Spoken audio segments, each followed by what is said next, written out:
E como é o relacionamento seu com o meio político? Porque eu acredito que você tem que sempre também estar fazendo essa ponte, né? Uhum.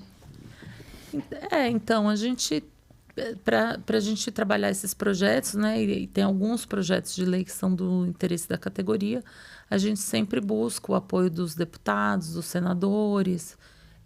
A gente acaba tendo que fazer, né, pelo sindicato, esse trabalho mesmo de articulação, que hoje eu acho que os sindicatos estão muito mais por essa área de articulação do que por greves, do que por outras formas, A né? gente ouve até menos falar. Sim, é fala verdade. menos de greve, assim, né?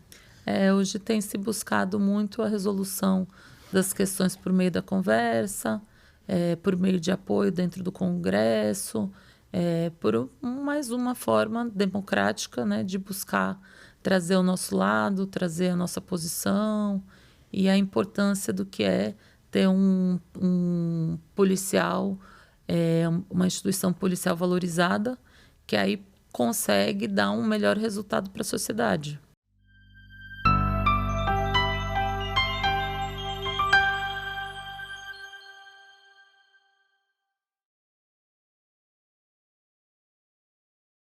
Oi, pessoal, tudo bom? Oi, Rê. Oi, gente, tudo bom com vocês? A gente está aqui para mais um episódio, já estamos super animada, né? Nossa, vai ser top hoje. Muito legal. Mas antes da gente apresentar a nossa convidada, eu quero aqui lembrar para você já se inscrever no nosso canal, se você ainda não é inscrito, compartilhar esse episódio. Envie esse episódio para suas amigas, para os seus amigos, porque vai ter muita coisa legal e que vocês vão poder aproveitar muito. Dá uma olhadinha nos episódios passados, Exatamente. que tem muita gente bacana que passou para conversar aqui com a gente. Né, Rê? Isso aí. Mas antes da gente chamar a nossa convidada, a gente queria escutar uma pílula de otimismo do nosso Paulo Amaro. Vamos acompanhar. Paulo, um beijo para você. Espero que vocês possam relaxar e se inspirar com o episódio de hoje.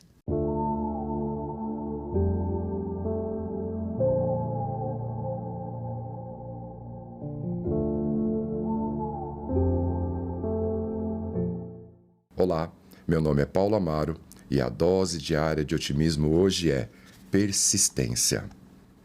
Todos os sonhos se realizam através de um primeiro passo na longa estrada da vida: persistência. Não é fácil avançar quando tudo nos prende ou a coragem nos larga, mas não podemos desistir.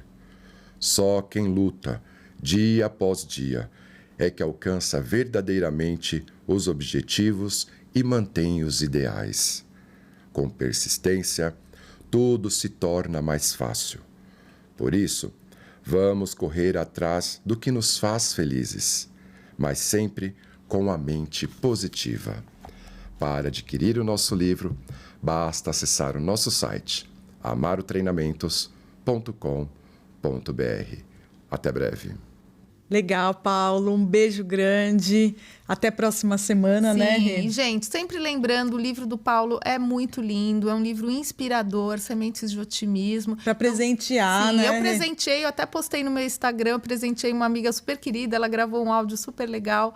Então, assim, é um livro que traz muita inspiração, então a gente recomenda, tem o linkzinho aqui embaixo, se você quiser adquirir. Isso aí. Bom, gente, hoje a gente vai receber uma amiga muito querida aqui, a Suzana Duval. Ela é presidente do Sindicato dos Policiais Federais. Meu Deus, né? Gente, ela é poderosa, Poderosa. minha gente. Uma pessoa muito querida. Obrigada, Suzana, de você ter vindo aqui. E a gente queria te dar as boas-vindas. Imagina, eu que agradeço o convite. Né? A Renata, uma amiga muito querida, Débora também, e hoje eu acho que a gente vai poder falar um pouquinho da atuação das mulheres, Com certeza. Tudo legal. Fala bastante disso. Não, tem muita coisa, e assim, é um segmento, né, que deve trazer muita curiosidade, né, Suzana, assim, porque a gente, né, que tem uma vida, né, normal, aquela coisa corriqueira, a gente fica imaginando como é a vida, né, de uma policial federal. Então, eu queria que você contasse um pouquinho como você começou, se você sempre teve o desejo de atuar na segurança. Conta um pouquinho do início da sua trajetória pra gente. Então, eu fiz faculdade de Direito, e que leva, né, para essas carreiras jurídicas, magistratura, Ministério Público e também polícia. E na época foi quando eu estava para me formar, estavam começando aquelas primeiras operações da Polícia Federal contra a corrupção. Ah, tá. Nossa, que legal. Mais ou menos ali em 2002, 2003. E aí eu estava num escritório de advocacia, né, como estagiária na época, e comecei a ver aquilo. Não, eu quero fazer parte disso, não vou querer ser advogada, não. Ai, você já se encantou aí pela ação, você já queria entrar na ação, é isso? Mais ou menos? Isso. E assim, foi a primeira vez que eu vi uma instituição fazer algo sério contra a corrupção. Porque naquela época a gente via muito aquela coisa do mas todos esses políticos roubam e não acontece nada, ninguém faz nada, fica por isso mesmo. E aí, de repente, vem a Polícia Federal, começa a fazer operações, né, prende juízes que estavam, né, respondendo por corrupção, políticos e toda uma série de pessoas aí que nós, como população, achávamos que eram inatingíveis. Sim. E muitas vezes a gente tinha notícias de que se praticava corrupção nessas áreas, mas que ninguém tinha coragem de fazer nada. Aquela impunidade, ficava assim, aquela né? coisa meio estabelecida, né? E aí na época isso me encantou, falei, eu quero fazer parte disso, né? Vamos trabalhar aí para mudar o país está mudando, aquela coisa toda, né? Daí eu fiz o concurso em 2004, logo que eu me formei, depois fui chamada para a academia de polícia, né? A gente passa alguns meses lá em Brasília, tudo, para fazer o treinamento.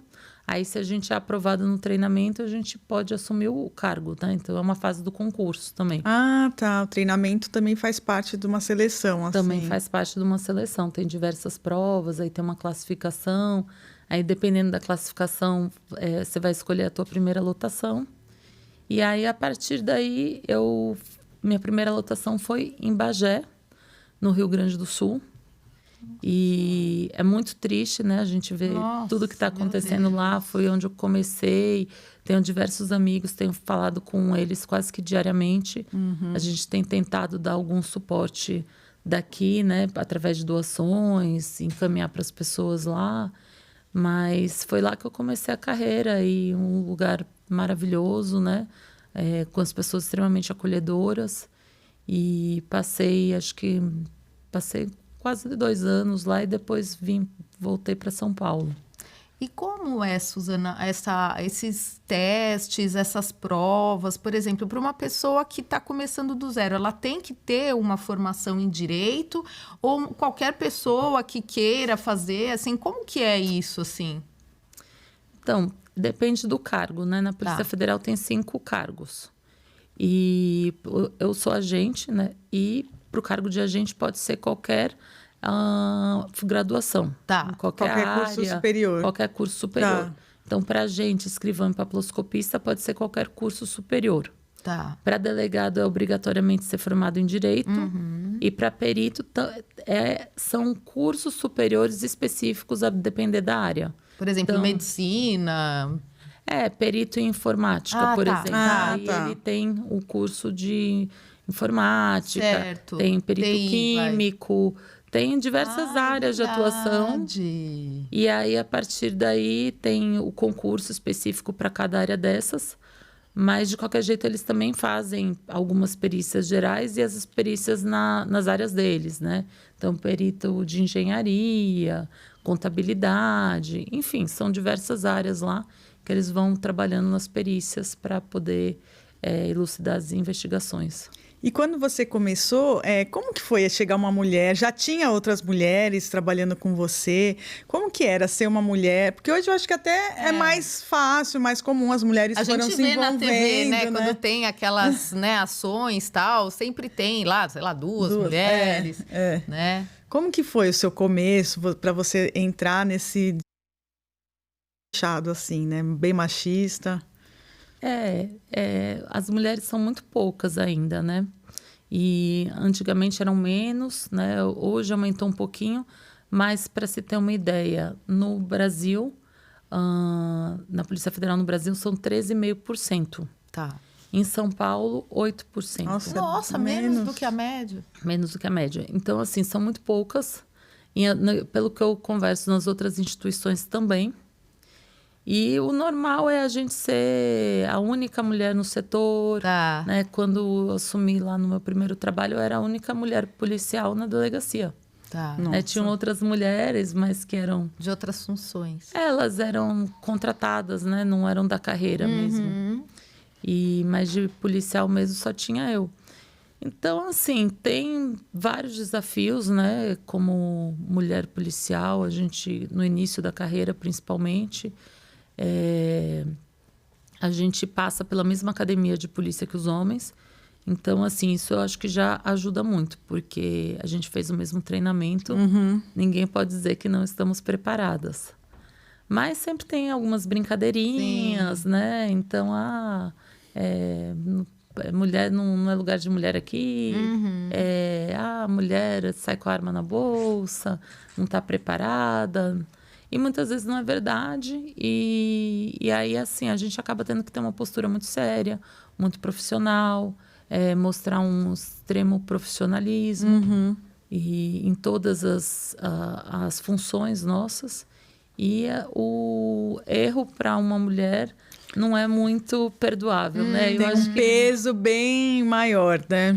Eu acho que isso talvez não só nas polícias, talvez em outras áreas também, pelo que eu converso com as mulheres, mas quando a gente erra, é porque é mulher, tinha que ser, não era para estar aqui e tal. Quando os homens erram, não, coitado, ele bebeu muito ontem e tal. Então tem uma tolerância muito grande com os homens. Mas, enfim, eu acho que essas coisas já estão desmistificando muito. Eu tive muito apoio de muitos colegas, né? Porque às vezes parte até da gente mesmo achar que a gente não é capaz. Então, muitas coisas, não, isso eu não vou fazer, que isso daí não é para mulher. Eles, não, você consegue, as outras mulheres fizeram, tal. Principalmente nos treinamentos. Por exemplo, nos treinos físicos, você fala, assim, tipo, é muito pesado, é uma coisa muito, tipo, tem uma... né, gradação, assim, ou não? Você tem que fazer a mesma coisa que eles fazem, tipo... Tem que fazer a mesma coisa. As provas somente físicas, elas têm diferenciação por sexo, idade, acho que por sexo e idade. Tá. Então, são níveis diferentes. Então, é a mesma prova, mas aí, por exemplo, a corrida, a meta máxima para uma mulher de tantos anos é uma, a meta máxima para um homem de tantos anos é outra. Então, assim, os índices são diferentes de acordo com o sexo e de acordo com a idade. Tá. Mas o resto do treinamento todo é igual. E realmente tem coisas ali que você... não, isso daí não é para uma mulher fazer. Vou subir corda, né? É nesse nível, assim. E aí, para a pessoa, não, mas você consegue, você tem força, você é forte, você consegue fazer e tal. E aí, quando a gente vê que a gente consegue, é meio até surpreendente, porque a gente, nossa, mas nós que somos mulheres com uma força física muito menor, a gente está conseguindo fazer os treinamentos, né? Vai muito também da força de vontade, de querer mental, superar, de treinamento físico mesmo. Mas você vê que não é nada impossível. Então, que a gente querendo, a gente consegue. Eu acho que isso é muito importante, né? E aí você começa a aplicar isso para todas as áreas da sua vida. Sim, com certeza. E muito disso, eu tive apoio de muitos homens, né? Então, eu vou dizer, tem machismo na polícia? Tem, né? Sofri com isso? Sim, mas eu, sei lá, posso dizer que 90% mais me apoiou do que dificultou. Isso é ótimo, né? Com certeza. Porque você fica. Também, porque você tem que contar realmente com as pessoas que estão lá. E se a maioria é homem, senão fica inviável, né? Você continuar na carreira. E aí você foi trabalhando na área, assim, vamos dizer, de campo, não sei se é assim que fala. E depois você foi se aproximando aí do sindicato. Como que foi essa transição? Por que você decidiu? Porque se tem 8% de mulheres, né? Em São Paulo, 13,5%. Então, realmente... a gente fica bem curioso de saber como você foi. Você foi indicada, né? Enfim, como que foi isso? Então, eu trabalhei a maior parte do tempo realmente em campo, né? como agente, então era um trabalho mais operacional mesmo. E chegou um momento que eu comecei a me envolver um pouco com essa parte mais sindical de uma forma, por acaso, né, na reforma da Previdência. Comecei a ir para Brasília, conversar com alguns deputados, senadores, e aí os próprios colegas, você devia vir para o meio sindical, você tem aptidão para isso, tudo. E eu, né, Deus que me livre. Então, aí foram alguns colegas, amigos que foram insistindo. Não, você tem que vir, você vai ser a próxima presidente do sindicato. Aí eu falava, não, olha, não vamos montar essa chapa, não. Porque eu sou mulher, eu vou acabar fundando a chapa de vocês.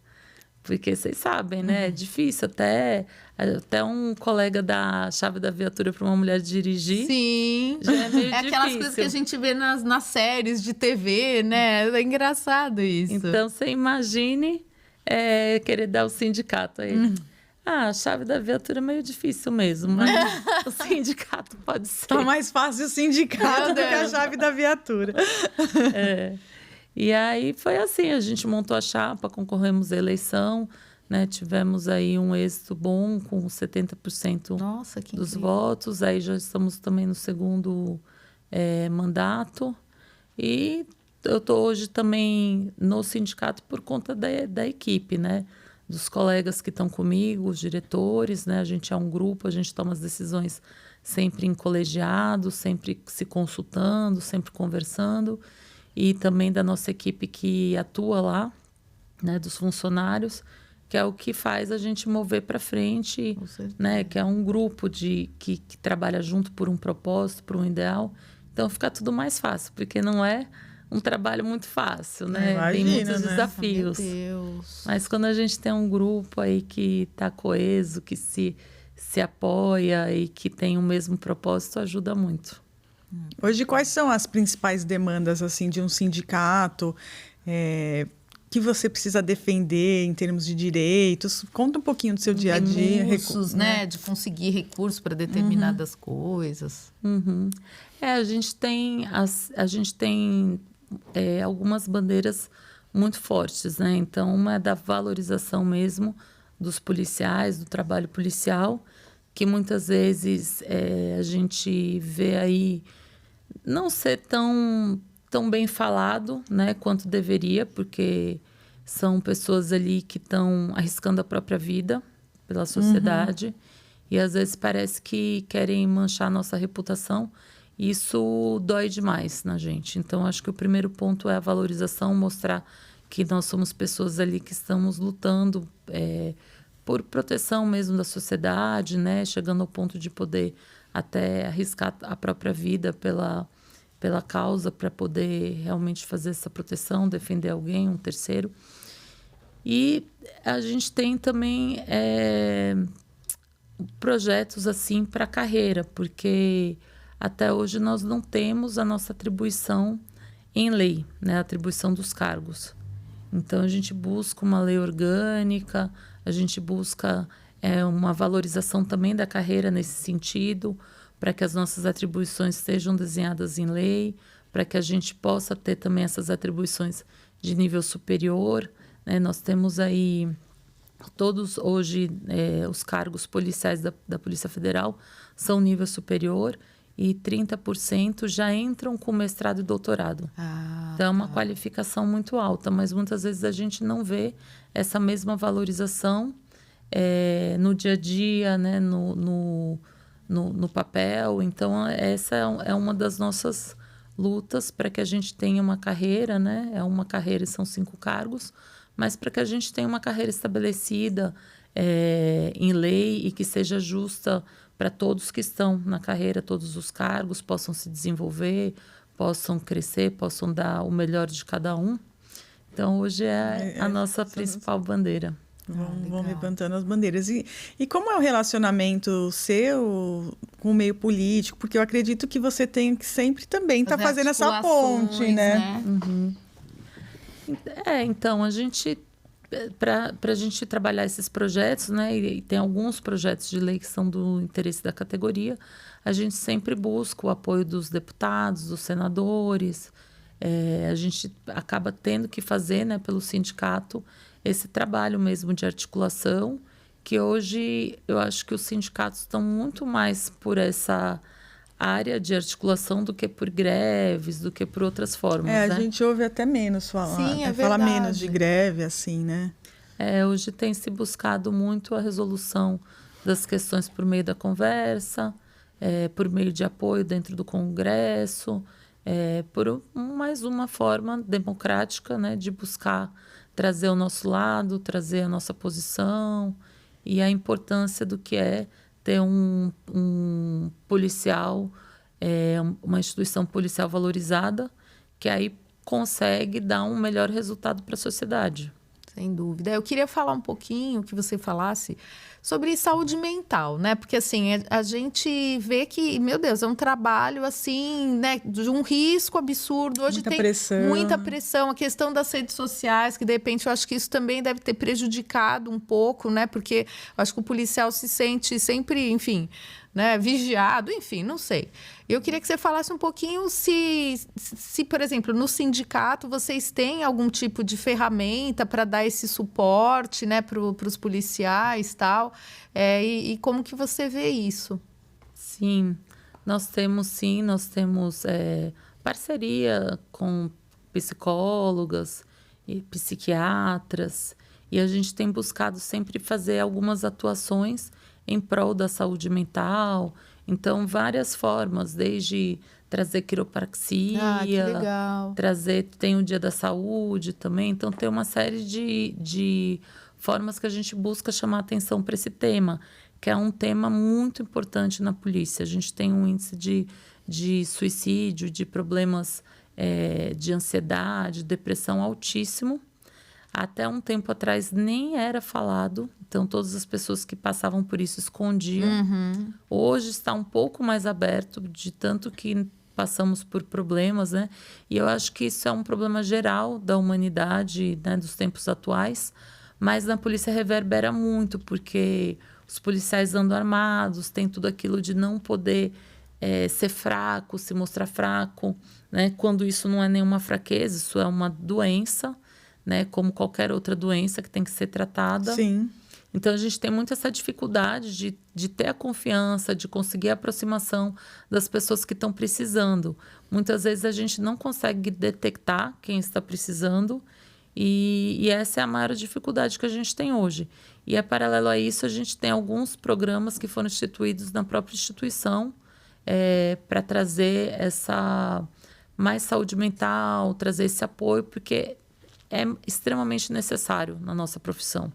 O ideal seria que todos passassem por um atendimento psicológico, tivesse esse acompanhamento. Um acompanhamento, né? Porque às vezes esperar só quando já aconteceu, já tá, né? Hoje a gente ainda não tem, mas a ideia é essa, e que seja fornecida pela própria instituição, porque é o caminho melhor, né? O sindicato ele sempre tenta ajudar, tenta suprir o que não tem, mas acho que o principal papel do sindicato é exigir que a própria lei, que o próprio Estado proporcione esses meios. E principalmente nessa questão da saúde mental, onde a gente já, tanto da saúde... tanto da saúde como da saúde mental. Sim, tanto da saúde física como da saúde mental. Porque a gente trabalha com o corpo até um desgaste grande.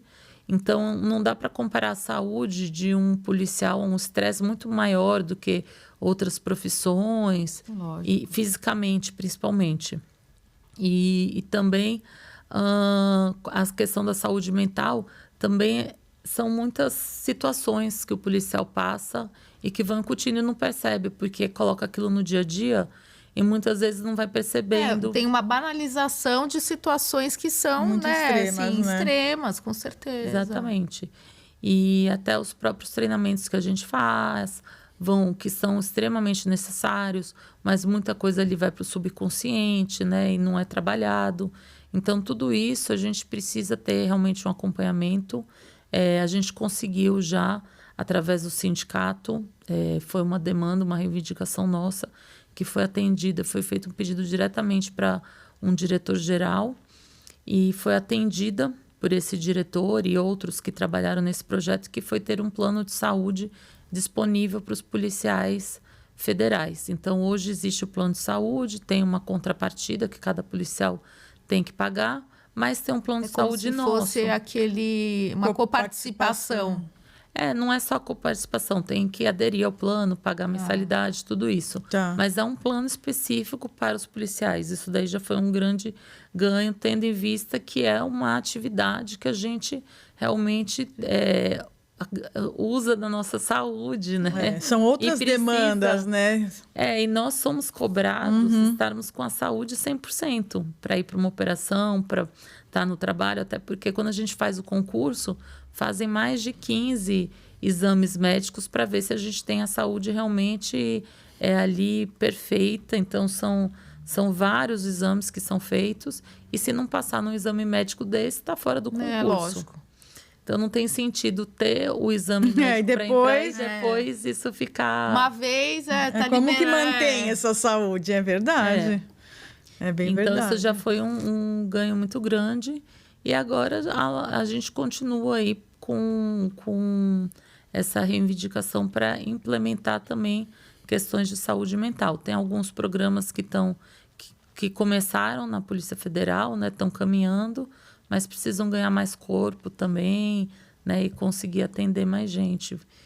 Mas eu acredito que é questão de tempo, que as coisas vão caminhar nesse sentido. Hoje se fala mais sobre o assunto. E aí acaba ficando menos vergonha, né? E também eu acho que hoje tem muitas...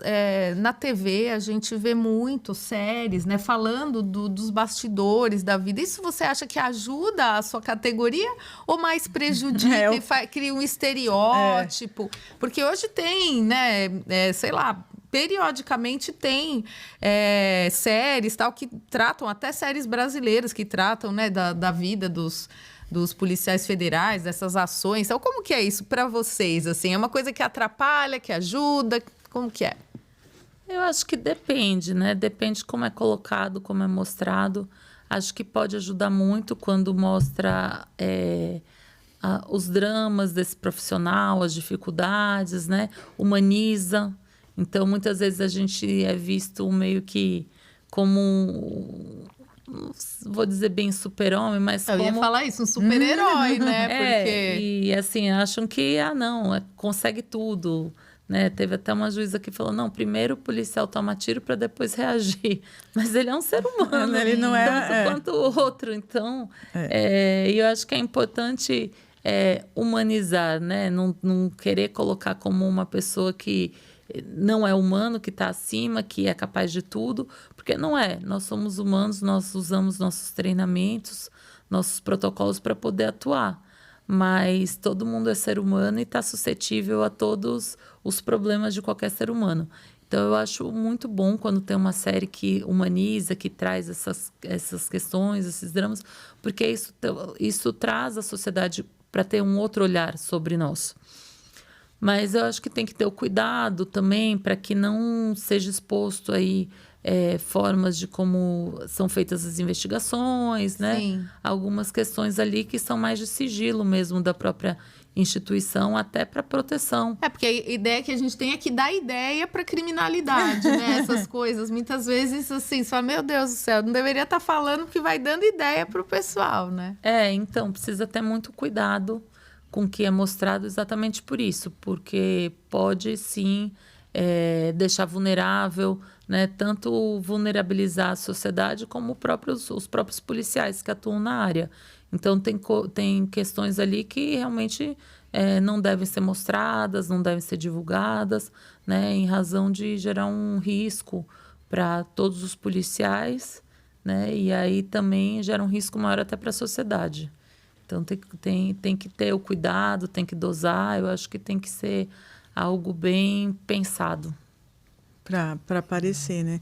E como que funciona assim, o dia a dia de um policial? Que tipo de investigações ele faz? Ou como é o dia a dia de um trabalhador, de um policial assim, trabalhando em campo, por exemplo? Conta pra gente. Em geral, depende muito da área que cada policial trabalha. Tá. E é um dia a dia, acho que como qualquer outro, né? Porque para nós que estamos na instituição, a gente já está acostumado. A rotina de vocês, né? A rotina. Por exemplo, vocês ficam um tempo trabalhando um determinado projeto, porque dá um pouco essa assim, ideia, assim. São casos, né? São projetos, né? Que tem aquelas investidas, aquelas campanhas, né? Não sei. Depende muito da área, né? Então, tem área que uma equipe, né? Geralmente o policial não trabalha sozinho, né? Pelo menos uma dupla, uma equipe. Cuida de mais de um caso, vai fazendo investigação de mais de uma situação. E dependendo da investigação que for, às vezes ele fica só para aquela investigação, que às vezes é mais complexa, demanda mais tempo, tudo. E aí ele fica, fica responsável por aquilo. Então, depende muito do setor, da característica de cada investigação, de cada situação. Mas acaba sendo um trabalho que para nós vira comum. Né? Por mais que tenha um risco, que tenha até no dia a dia, né? Muitas vezes a gente se expõe diariamente ao risco, mas é algo que a gente acostumou também e que leva numa rotina. E aí é esse o grande problema, que daí entra também a questão da saúde mental. Porque como a gente acostumou e acha que isso é normal, muita coisa vai entrando ali, não é trabalhada, e aí uma hora pode, dependendo da pessoa aí, né? Não são todos, né? Uma porcentagem, mas dependendo pode dar realmente algum problema sério. Então, é mais um motivo aí da gente lutar para que tenha um olhar e um tratamento de saúde mental adequado, né, para todas as polícias. Perfeito. Legal. E a gente queria falar um pouquinho essa questão da segurança pública, né? Então, a gente tem muitas vezes uma ideia hoje que, assim, né, parece que é até meio piada, assim, você não pode sair com seu celular, é isso mesmo, é um exagero, tipo, o que você, como policial, você daria de orientação para quem está assistindo a gente? Porque, não sei, passa muito uma ideia que a gente está, tipo assim, cercado, né? Que a gente tem que estar engaiolado aí, porque realmente, né? Hoje você tem, por exemplo, esses golpes de celular. Eu acredito que isso seja uma linha de investigação de vocês. Então, assim, o que você diria para uma pessoa em relação à sua segurança pessoal, assim, né? Como que a pessoa, sem ficar pirada, sem ficar, né? Às vezes a gente tem essa ideia também. Tem gente que, meu Deus, a pessoa não sai nem de casa. Então, assim, o que seria adequado sem ser uma coisa excessiva, assim? Precisa ter os cuidados básicos. Então, assim, olhar, né, para quem está em volta, se tem alguém te seguindo, né? Sempre prestar atenção no seu entorno, se é um local movimentado, se é um local onde já é mais ermo. Então, evitar locais ermos, locais vazios, muito escuros. Não evitar usar celular na rua. Então, se tiver que atender o celular, procurar entrar num ambiente, num estabelecimento comercial, né? E evitar mesmo usar o celular na rua, porque é um atrativo para que se tenha um assalto. Então, joias, dependendo do lugar que a pessoa for andar, também evitar sair com joias caras. Infelizmente, né, hoje a gente vive isso no nosso país. Eu acredito que as polícias têm feito o seu papel, têm feito o seu trabalho, mas, infelizmente, em razão das leis que têm propiciado a impunidade, o trabalho virou enxuga-gelo. A impressão que a gente tem. Tem essa. Fala Então, um pouquinho também disso, né? O que você acha que poderia mudar, né? Na legislação. Eu acho que as leis precisam ser mais rígidas, precisam mostrar que há uma punição para quem pratica os crimes. Então, porque hoje a gente sabe que quem praticou o crime, muitas vezes sai, tem uma audiência, que é a audiência de custódia, a primeira audiência, para ver como foi efetuada essa prisão.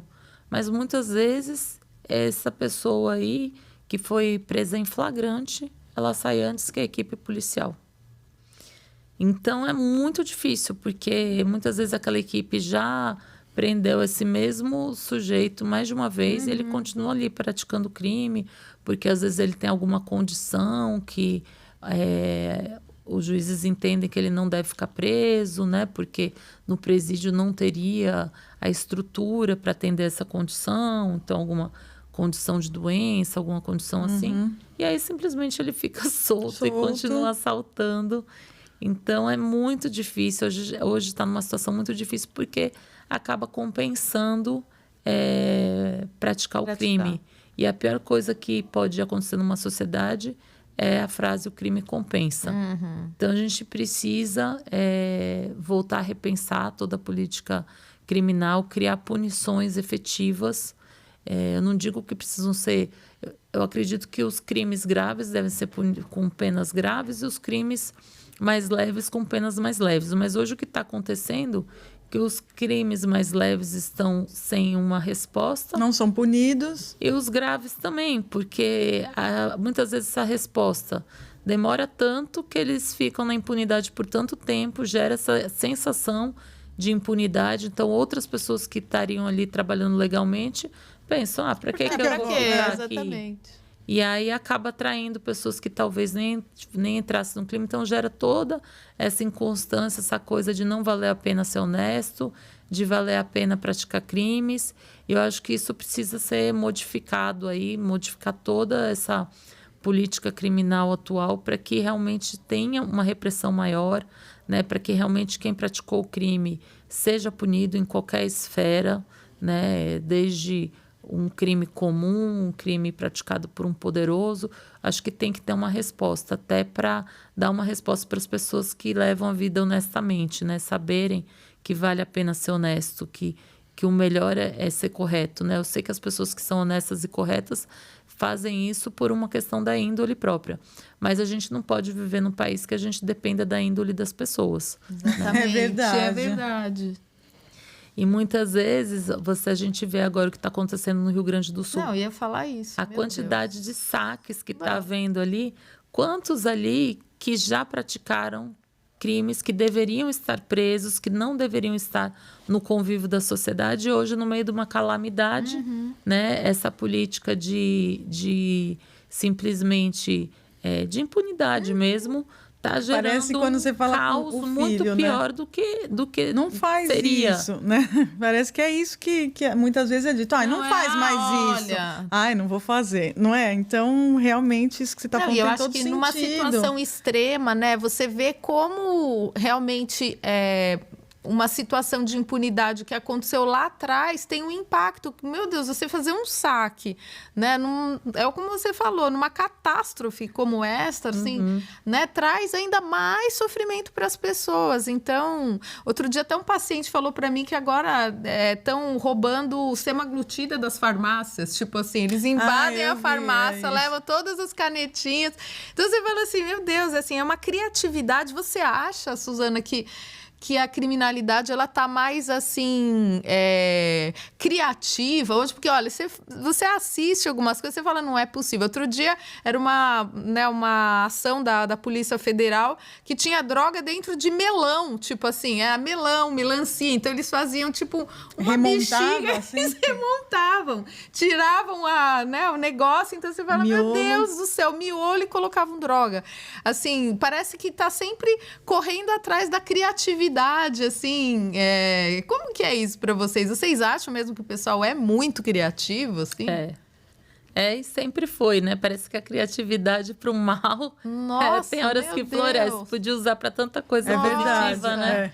Mas realmente isso daí é da natureza também do crime, né? Enfim, isso não é de hoje. Só que o grande problema que acontece é que aumentou muito a quantidade de delitos, tem ficado algo incontrolável, e aí veio ainda essa política mais condescendente, talvez porque também, como aumentou, não tem presídio suficiente. Eu ia perguntar isso. Então, está tudo superlotado. e aí não querem construir mais presídio para não aumentar a população carcerária, mas e aí? Eles ficam soltos para cometer crimes aí, nós que daí a gente entra no que a Renata falou, nós que ficamos engaiolados, né? A gente que acaba ficando preso, né? Por exemplo, nesse lance de construir presídios, não se aventa a possibilidade de colocar isso para iniciativa privada? Porque a gente vê, por exemplo, nos filmes americanos, tem lá aqueles presídios, né? Tem toda uma estrutura bem, assim, formalizada. Parece muito diferente do que a gente tem aqui. Existe essa possibilidade, enfim... Isso é aventado? Tem essa ideia, assim, de privatização de presídios. Tem até um professor meu que já escreveu um livro sobre isso, Cristiano Jorge dos Santos, hoje ele é desembargador. E existe alguns modelos aí a serem copiados no mundo para trazer a privatização de presídios e poderia facilitar muito. Mas ainda vem aquela situação de, então se privatizar vai ser interesse... da iniciativa privada, ter mais presos, né? O que de certa forma é uma falácia, porque não vai ser o presídio que prende as pessoas. Não, e outra, já está tão notado que até normalizar, né, a superlotação dos presídios poderia construir muitos ainda, que ainda tinha gente já presa precisando desses espaços. Eu acho assim, a ressocialização, né, da pessoa que está encarcerada, hoje ela é inviável, muito né? difícil, Inviável. né? Porque assim, é uma sociedade assim, né, paralela, que tem muito assim... Não... Mas sabe o que é interessante? Que eu estava lendo um artigo que Londres, eles estão passando por um problema também de superlotação carcerária. Que eu imagino que não chegue aos pés do... 100% daqui. Mas, enfim, aí parece que houve uma reunião entre os chefes de polícia e pediram para pegar leve e prender menos. E aí gerou uma revolta na população, né? Isso veio à imprensa. E aí muitos chefes de polícia acabaram declarando, né? Parece que foram ouvidas aí umas 40 forças na reportagem. E aí muitos acabaram declarando que não, a gente vai continuar prendendo, né? E aí outros, não, mas a polícia não tem como escolher se vai prender ou não. Não é o papel da polícia. Cometer o crime tem que cumprir a lei. Não tem como essa coisa de pegar leve. Aí eu vi muito do que a gente passa aqui. Então hoje eles estão passando isso por lá, que é uma cidade extremamente segura, né? Eu já tive a oportunidade de morar lá por um tempo.